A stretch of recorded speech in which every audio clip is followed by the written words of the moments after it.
Game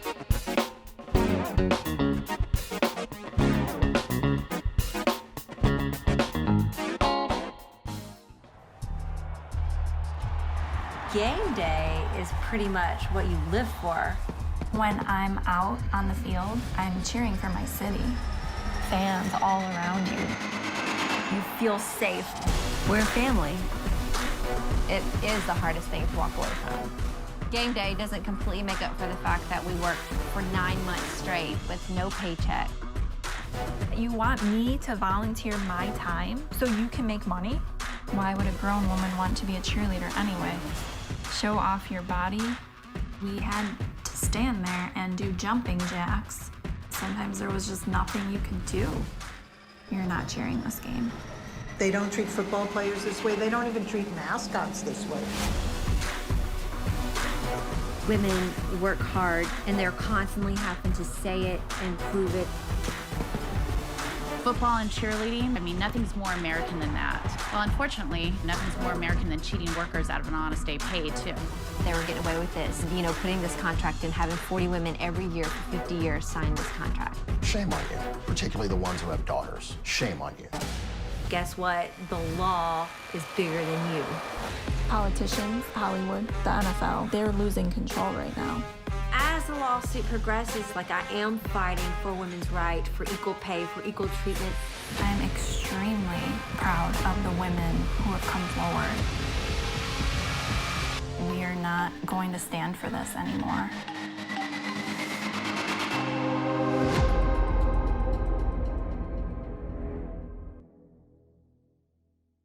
Welcome to Labor Goes to the Movie with Chris and Elise. Elise, how you doing?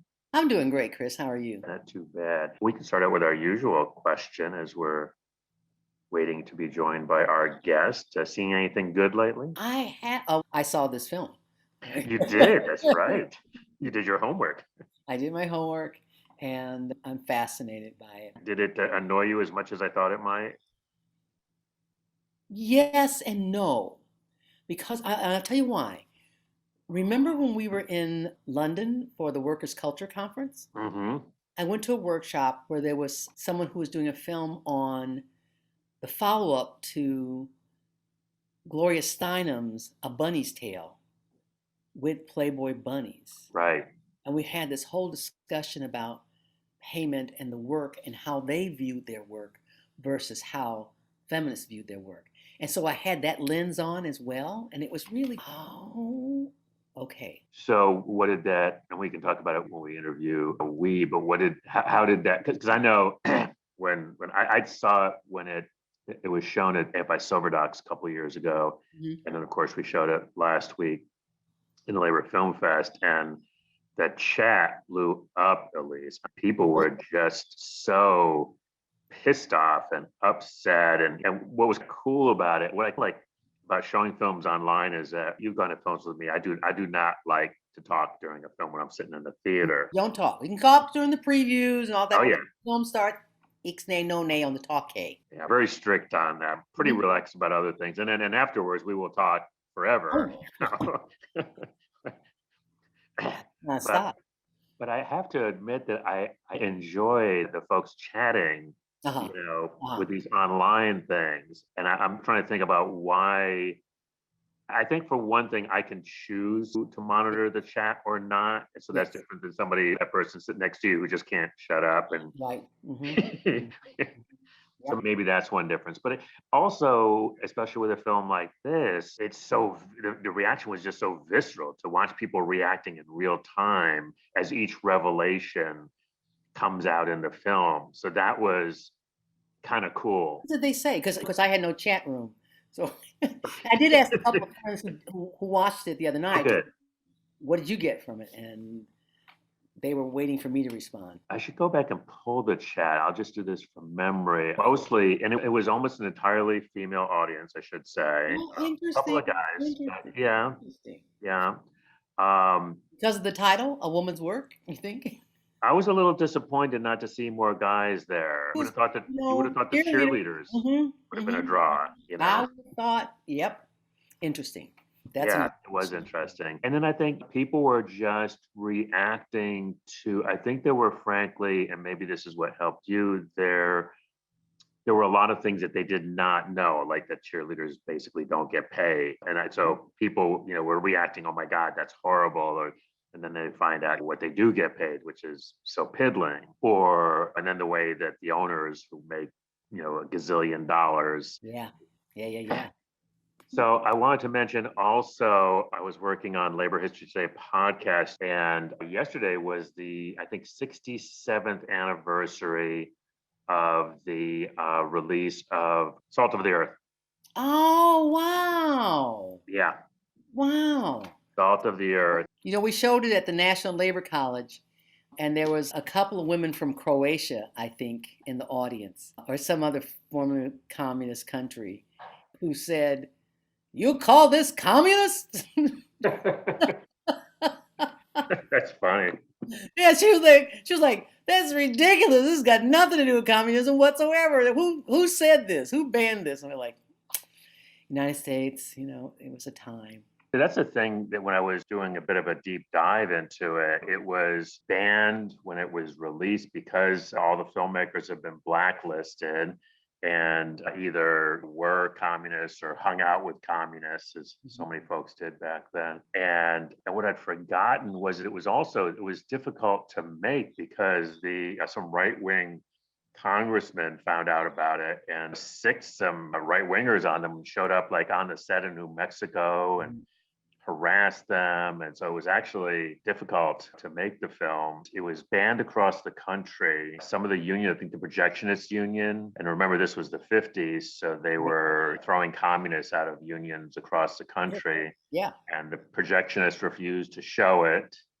Wow. And now it's considered one of the best American movies ever made. And this was one of the things I was thinking about and talked a little bit about on the podcast. It was also basically had a feminist analysis. Oh yeah. Which was pretty revolutionary for the time. Esperanza.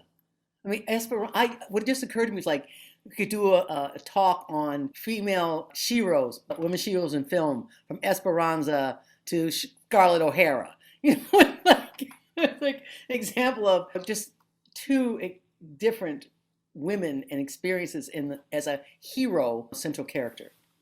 Well, remind folks about Esperanza, because I hadn't seen it in a while. It was interesting. The basic story, it's a strike, miner strike, and it's Anglo miners getting together with Mexican American miners. So there's that. But then the key is that the strikers are enjoined. They're told they can't picket. It's illegal to picket. And so the women take over the picket lines. Right. Yeah. So you should pick it up from there. With the pots and the pans. Yeah. No, it's great. And I haven't seen it in a really long time, but I just remember that final scene. And there was something that happened to her that she didn't make the end of the film. So it was, the film was shot with a lot of the actual miners themselves, but they did bring in this woman, and I'll have to look it up. I want to say her name was Rosaria. She was a Mexican actress, and she was, I believe, not allowed back in to finish the film, I think is what happened. And yeah, that's worthy. Yeah. And then what happened was when the women take over the strike, it not only causes all kinds of problems for the bosses because they don't know how to deal with women picketers, but it also causes problems back on the home front. Right, yes. My name is Esperanza Quintero.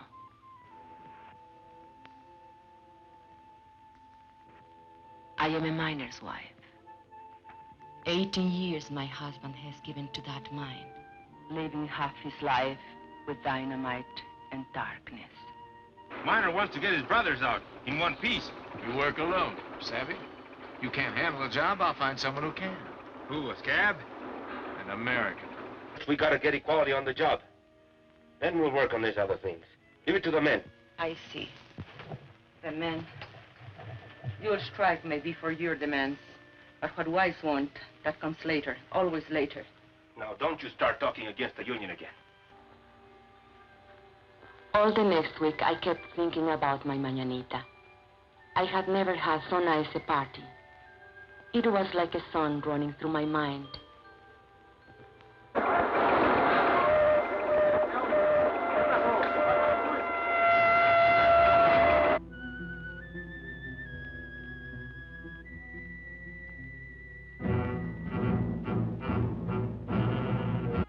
La unidad de todos los hombres trabajadores.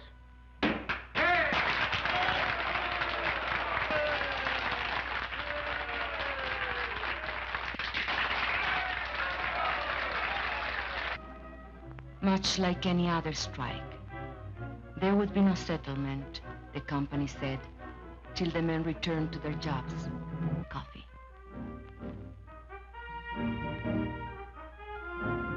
Ramon, listen to me. For the love of God. You!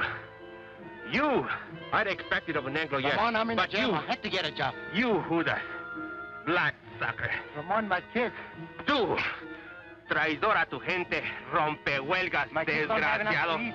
You think my kids have enough to eat, you rat? I know it's wrong. Just let me go. I live down. Just let me go.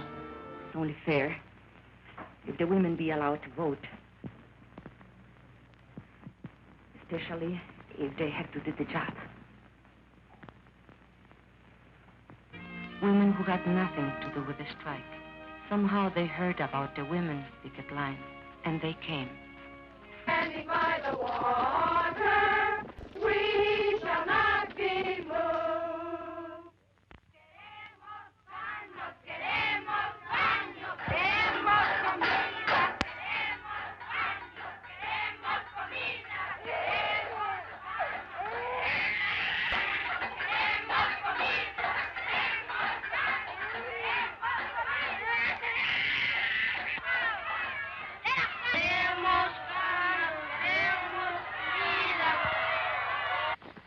They ran away. With Ramon's pride, I spoke out of the bitterness in me, and he was hurt.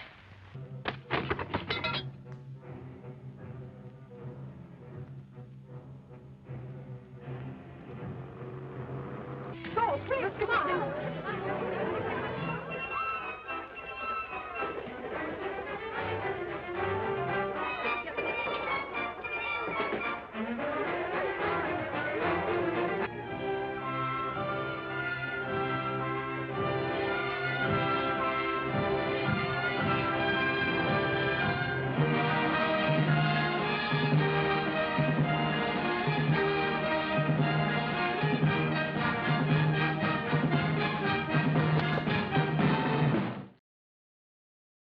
Hi, Elise. My name is Wee. Good to see you again. Thanks again for showing the film last week. Elise and I were just chatting about the rather vociferous reaction my labor crowd had to the film. I was telling her about the chat was pretty outraged. Yeah, it was great to see that. Yeah, it was great to see that. I love seeing that. And I loved how people were like, wait, so what can they do? Like, when, how can we help them and stuff? So it was just like, it was great to see that. Yeah, that's our crowd. Elise, among other things, is president of the Coalition of Labor Union Women. So I'm going to yield the lead questions to my sister. Okay, well, thank you, Chris, and thank you, Wee. So, what inspired you to take on this subject? I started off as someone who was interested in football. I became a fan of football when I moved from Canada to the US, to Los Angeles, to attend grad school at the University of Southern California. Uh-huh. So that was where I was first exposed to the world of football, because prior to that, I grew up in Canada, Vancouver, Canada, and I was born in China. So, in Canada, there was football, but really it was eclipsed by hockey. That's what everybody watched, So, when I came to the US and came to grad school, I couldn't work outside of the campus because I was an international student. So I took jobs around campus, and I actually tutored football players in essay writing, in composition. And it was really well paying. It was better paying than a lot of the other jobs. And I got to see sort of the system that they were embroiled in. They literally had people on golf carts, you know, pushing them, like reminding them to go to class, reminding them to go to workouts, reminding them to do this. So it almost felt like, you know, minders or something. I don't know. And I was shocked. I was tutoring a player, and then I was shocked to see them later on, like, oh wow, they're literally on TV. Like it's like the scope of the coverage of college football just shocked me, because these were just supposedly student athletes, and they were not getting paid for what they were doing, and yet it was broadcast on these huge networks. And so that was fascinating to me. And I also saw how it brought together so many people in terms of fans, like across the community. USC, is a very expensive private university in very kind of in an area, in a neighborhood of Los Angeles that's been stricken by poverty, problems in general. And then it's just this, it's a weird kind of, I guess, dichotomy and clash between the university and the community around it.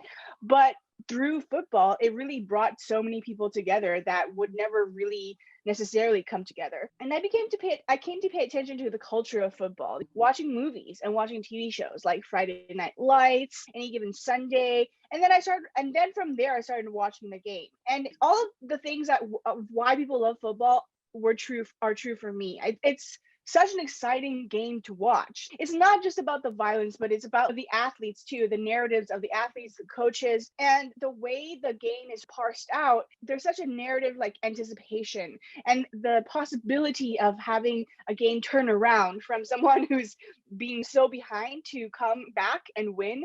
I think it just speaks to that underdog mentality that and also it just speaks to the American dream. Anyone could, if they tried hard enough, they could win, they could make it. So there's all these things that are very attracted me a lot as someone who was an immigrant, who came here, who wasn't born here. And then when I heard about Lacey's lawsuit, she sued the Oakland Raiders in 2014, alleging she was paid less than $5 an hour.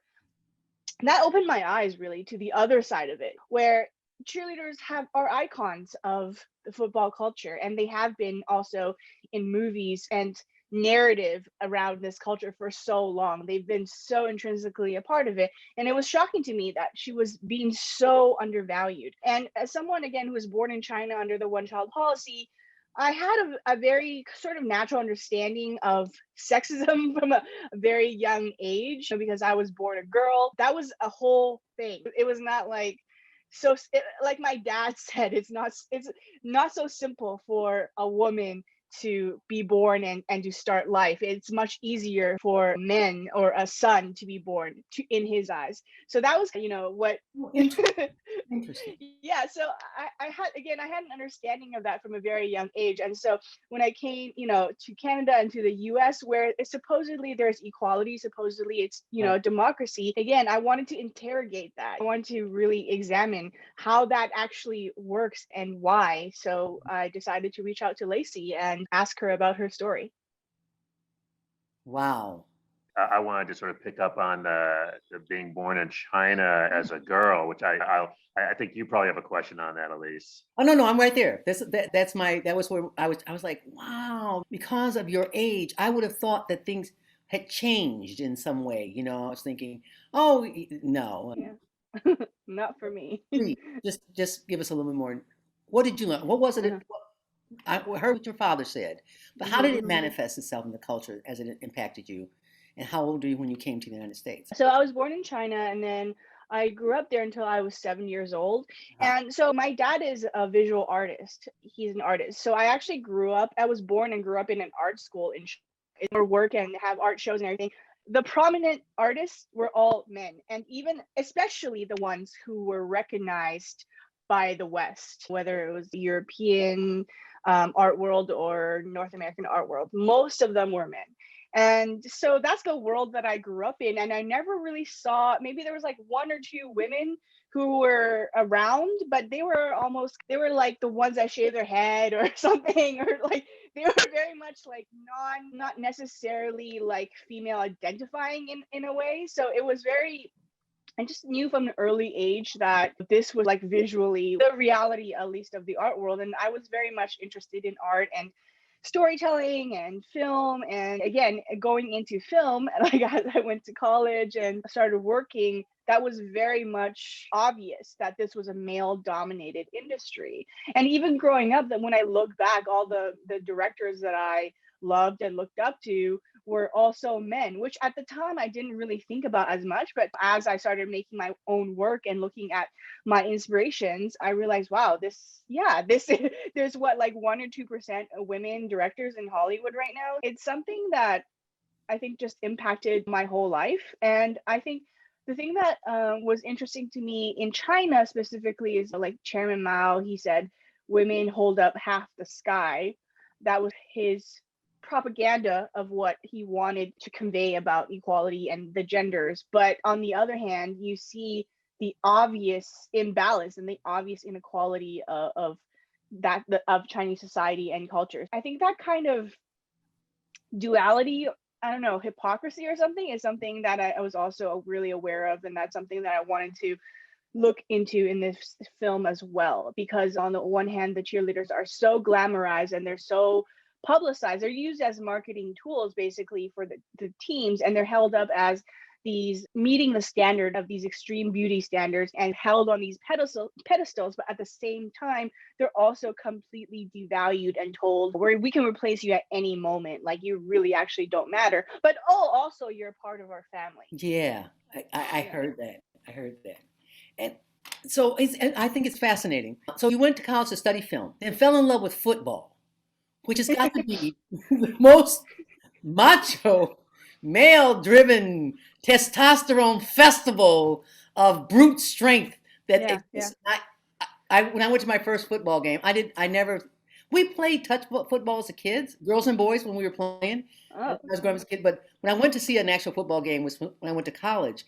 I was just like, this is crazy stuff. And the way they were uplifted as well and idolized. But I didn't pay any attention to the cheerleaders whatsoever. And because I just thought it was just fluff. But you turned them into people. How'd you choose the title Woman's Work? What moved you to grab that?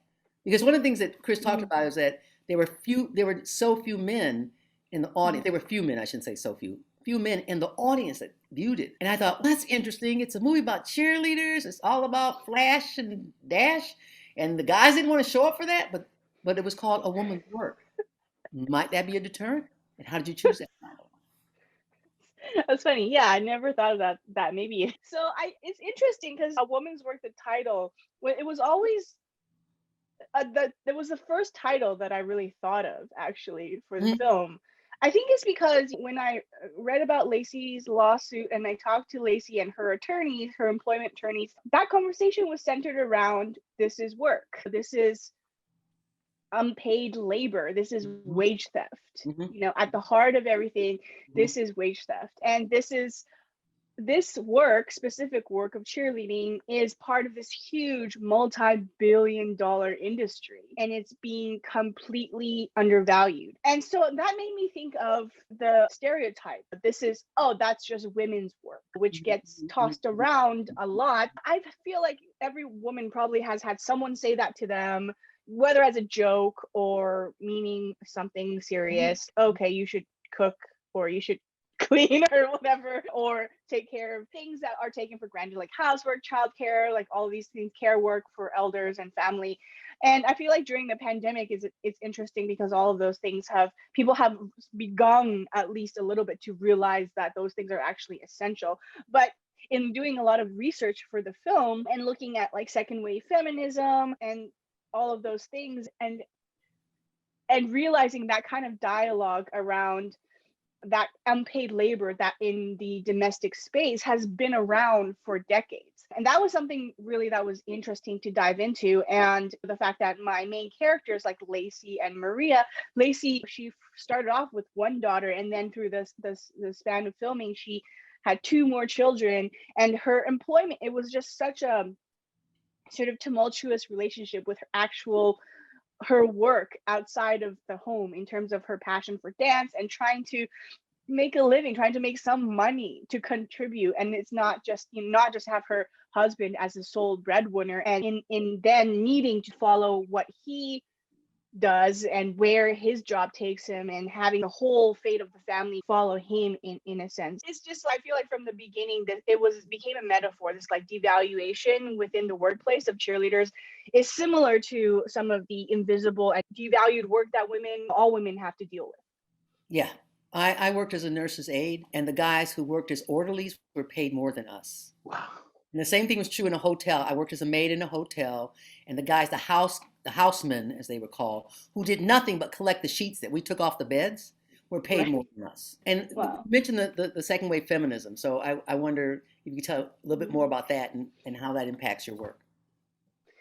Yeah, so I think for my team and I, predominantly when we started out making this film, because Lacey's film inspired 4 other lawsuits that same year, by other cheerleaders across the country, we were really interested in following those lawsuits and meeting those other women and trying to fashion like some kind of structure or like story narrative structure around their life and their legal battle. So that was something that we were in the moment trying to document and capture with them. We ended up following Lacey and Maria's from Buffalo. She was a cheerleader for the Buffalo Bills. So they became the main characters. And we followed another woman in New York who danced for the Jets, but unfortunately she didn't really, in the end, we weren't able to include her full story in the film. But when we started editing the film, which is after we gathered like hundreds of hours of footage, we started to put everything together and assemble sort of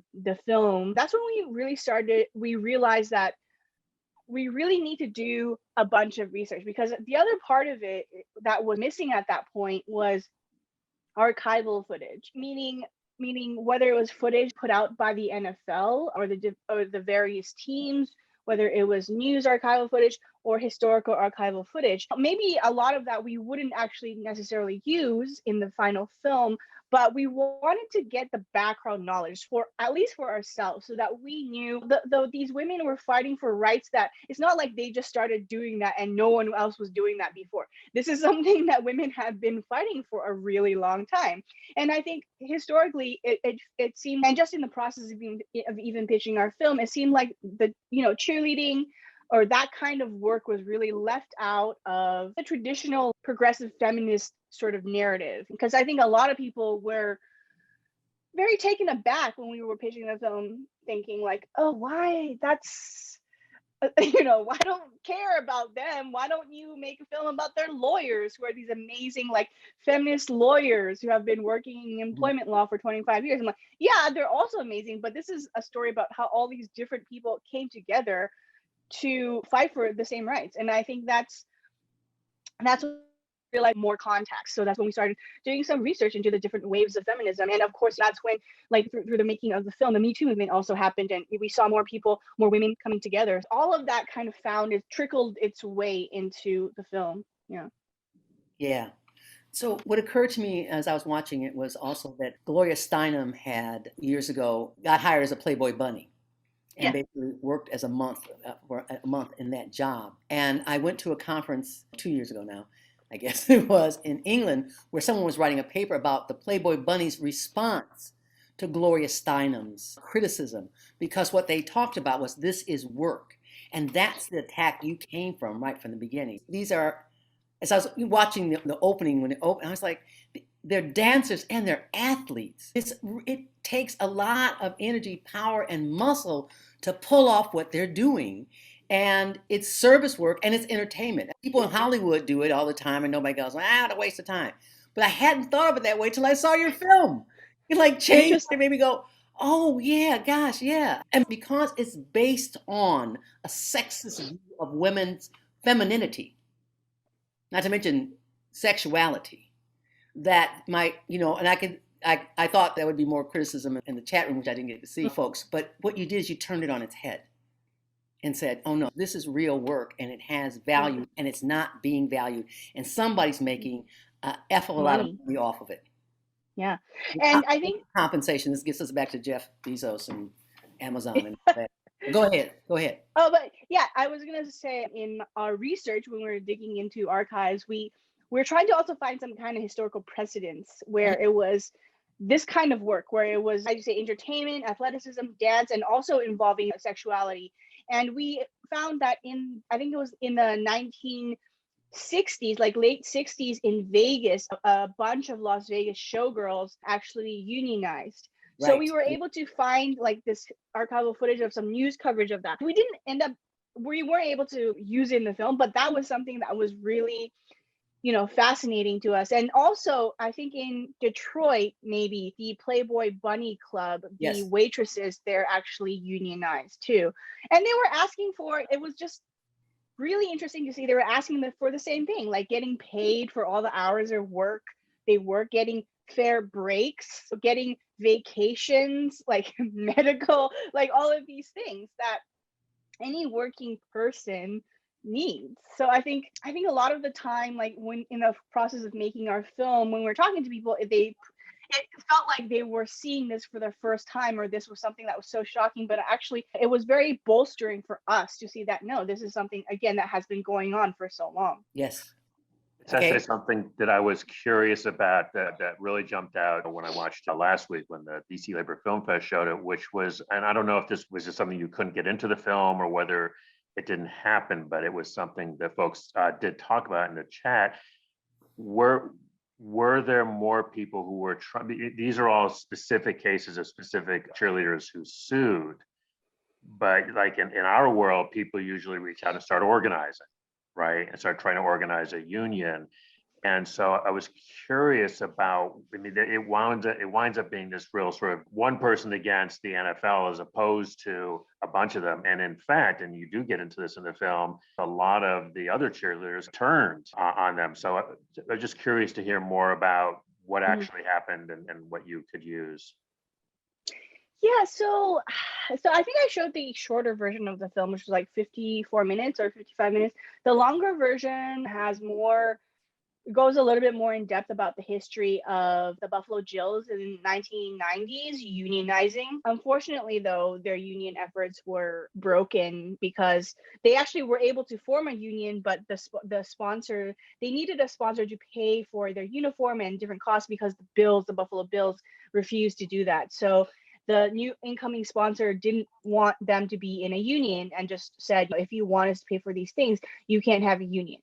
So a lot of the original members of the union they formed, they had retired out of the profession. And as the newer members were coming in, they really just wanted to have the opportunity to perform. And so they decided to take that deal.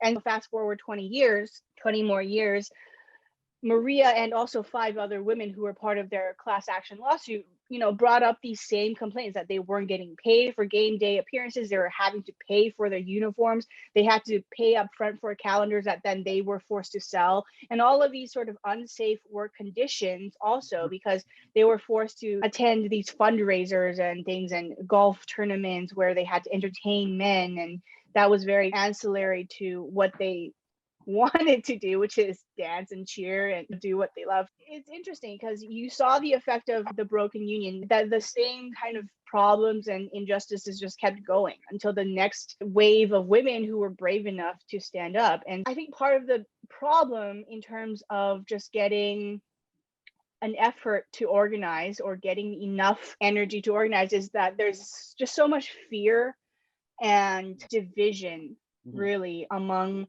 the cheerleaders, and that's something that's purposeful. It's intentional. That's the way that this structure really works. Everyone who supposedly is like on this ladder of power feels like their power is at stake. For example, the directors, the cheer directors, a lot of them were former cheerleaders. They rose up through the ranks, and they're being told by the team, like, okay, your position is tenuous. We may or may not have funding for you or whatever. So then they pass that down onto the women and just tell them, if you don't like it, we have 1,000 other women who would replace you. You have to be the best. You have to be within like 2 pounds of your weight that you started in the beginning of the season. They have so many rules. They literally have what is called a handbook. And the contents of this handbook varies across all the different teams, but they all have this handbook, which is like a stringent like Bible that they must follow of all these rules. And some of them include how to eat food, for example, and what feminine hygiene products to use at certain times, or you should not argue with anyone. And even when you go to the grocery store, you need to have full makeup on. That's outside of work, like when they're just in their day-to-day life going to the grocery store to buy groceries. Can I just jump in? At least, isn't that illegal? I think, I'm not a labor lawyer, but I don't think you can, that's not work time. I bet they can argue that it's just part of keeping the facade going. And I don't know. I'm not. I mean, is that what it is, Lee? That it's that you're always a cheerleader, even when you're not on duty, technically? And this all sounds very much like what the flight attendants used to go through. I see. Well, you had to wear a girdle, and they would pinch you to make sure you were wearing a girdle. And waitresses, I think, had the same thing. And it's crazy. It's oppression, women. And it's to divide and conquer is what the capitalists have been doing for generations. And I think it's preying upon traditional female traits, being willing to sacrifice for the greater good. It's like preying on these characteristics that on their own are fairly positive, right? Without an outside person taking advantage of them. But when you have this, corporation taking advantage of these things, they're used to keep them in control.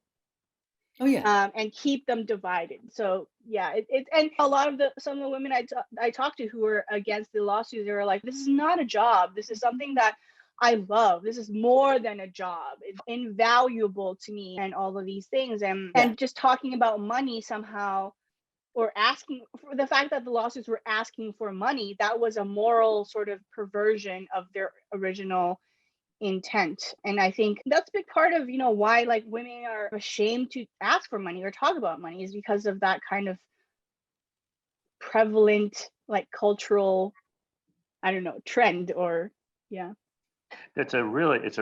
was thinking about that with Commissioner Goodell, when he, at the beginning of his interview, he talks about, I forget how much it was at the time, he was making millions and millions of dollars a year, right? And yeah, like 34 to 44 million. Yeah. I mean, after it gets over 20 million, I was.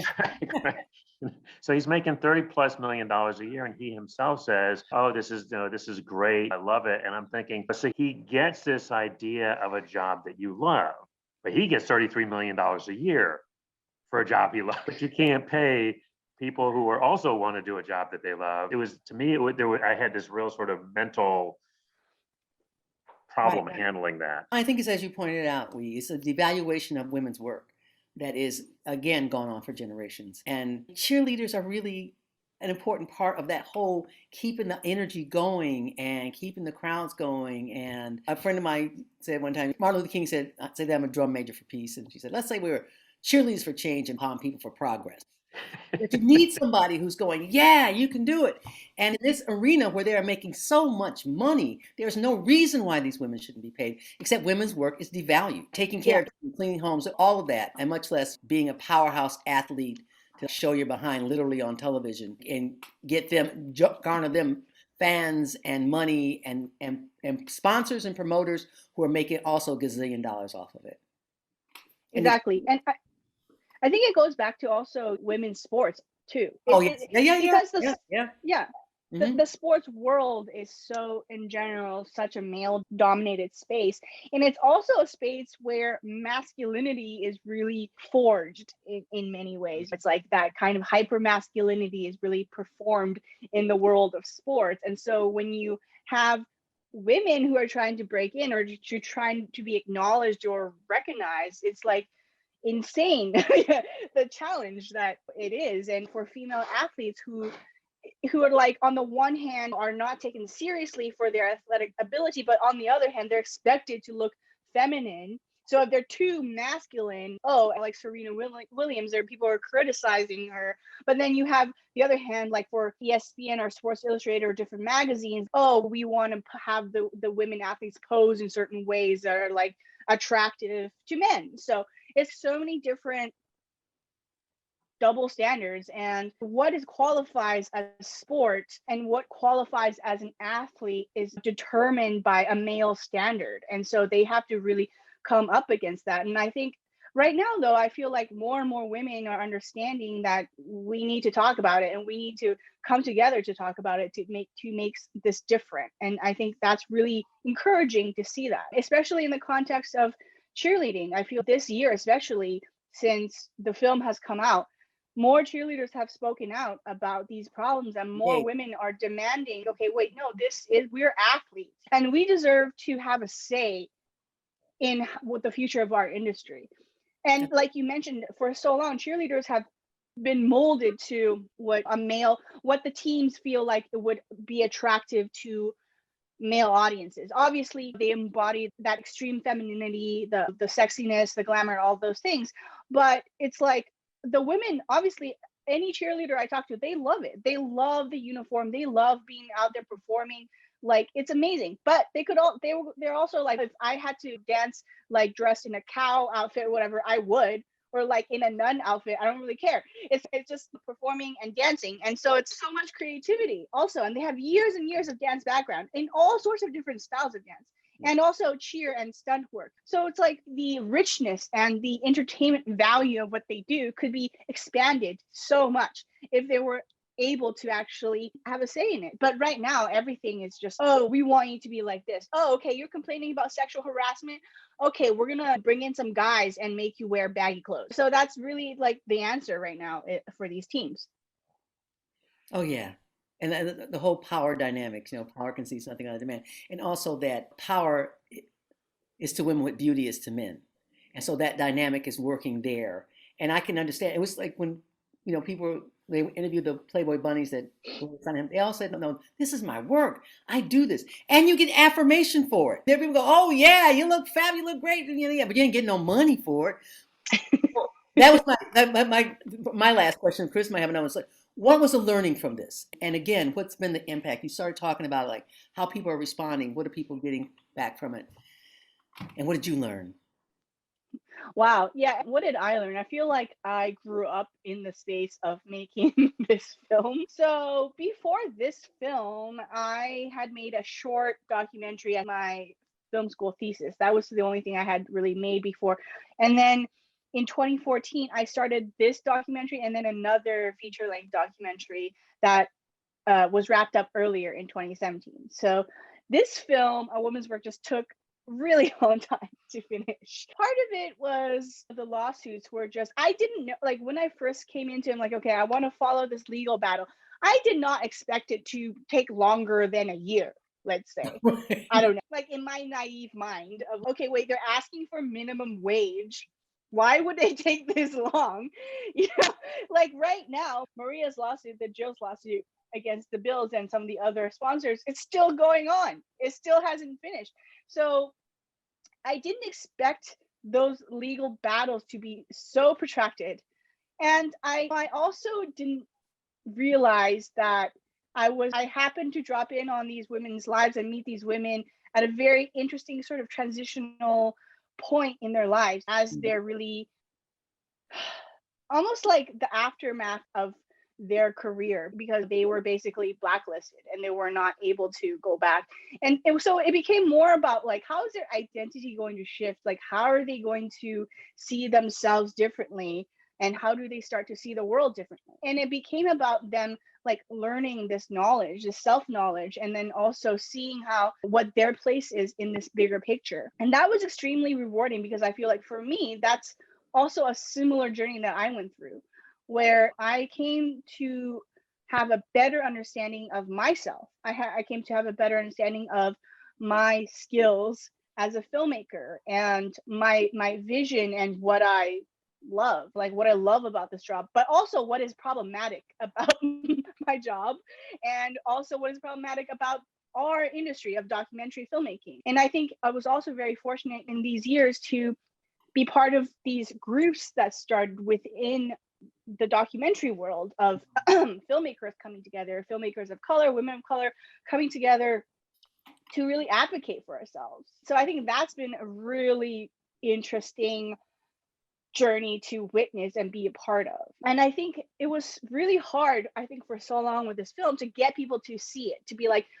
oh, okay, I get what you're trying to do. But now, finally, when it's out and it's finished, people are finally getting it. Okay, yeah, this is what you're trying to do. Okay, I get it now. And it's been really inspiring and heartening to see, again, all these different people coming together around the film, or somehow like some even small connection with the film. Okay, so we were able to have this lawmaker talk to this attorney, talk to this cheerleader, talk to this women's sports journalist, talk to this other female athlete, like all of these people coming together to talk about and discuss these really important issues that's going to shape their future. And it's not like, I necessarily, or the film or whatever, wants to be necessarily part of that. But the fact that we made those connections and started off these conversations, I think that's really rewarding. And I think that's just an example to me of what film can do. And again, that's re-inspired me in terms of my work. Thank you. Chris? We're just about to wrap up, but I just want to pick up on something that you had mentioned about that there's, I think, 1 to 2% female directors, and I think I'd seen that somewhere, but I still find that in 2021 that seems ridiculously low, and I'd like to get your thoughts. And you mentioned that there's other groups forming around this. I'd like to hear more about that. Yeah, so yeah, that 1 to 2% is a Hollywood statistic for a lot of fiction films, but for documentary films, it's better. I think maybe I don't remember the exact statistics, but it's actually much better, like maybe 10 or 15% or something like that. However, it's still very much a problem in terms of racial makeup. A lot of that are white women, and there's just been a lot of also discussion about sustainability. Like, who are the people who are able to do this work and sustain a career when, the funding for this work is so difficult, especially when you're coming at it from an independent spirit. If you're right now in the documentary world, there's Netflix, there's Amazon, there's all these different networks making premium content for their platforms, and they're spending tons of money on it. But who are the people they're working with? Right now, there's just been a reckoning, especially last year, of asking for accountability here. If you're supposedly all about diversity, you're supposedly all about racial justice, but where is the action? Let's look at the numbers here. Let's look at breakdown of who you're actually working with and hiring to tell these stories. One of the groups that I'm part of is called the Asian American Documentary Network, which was started like in 2016, actually, I think. So like basically 2 years after I started making a woman's work. And it's just grown year after year to become this community of Asian American documentary filmmakers. And I'm also part of Brown Girls Doc Mafia, which is another group. It's predominantly on Facebook, but it's all women of color and non-binary filmmakers who just, again, come together to support each other, talk about the industry, organize impromptu actions to take. And then I'm also part of this other group called Independent Documentary Directors, which just started recently. And the DGA, Directors Guild of America, has existed for a really long time. But again, it's been really difficult for smaller films, independent films, especially documentaries, to be part of that organization because it doesn't follow the traditional sort of industry distribution production pathways. And so there's been a lot of talk of, okay, should we form an independent union? Should we try to join the DGA or somehow have how can we get better protection for ourselves and our work? And there's no ready answer right now for that, but we're talking and we're getting together. So wow, it's a great film. Thank you so much, Wee. Thank you this is Women's History Month. You brought us a piece of women's history that is totally overlooked and neglected and brought their stories forward. And that's what's important because our stories are left out of the history books. Nobody's going to tell it. Nobody's going to tell your story like you can tell your story. And I really look forward to the next film. And thank you, Chris, because I hope we can stay connected. I think that the Coalition of Labor Union Women would be a great place to showcase films. I really look forward to the next film. And so let's stay in touch. It's the beginning. Okay, sounds great. Friendship, I think. Thank you, Chris. Yeah. Thanks, Wee. Thank you. Appreciate it. Bye.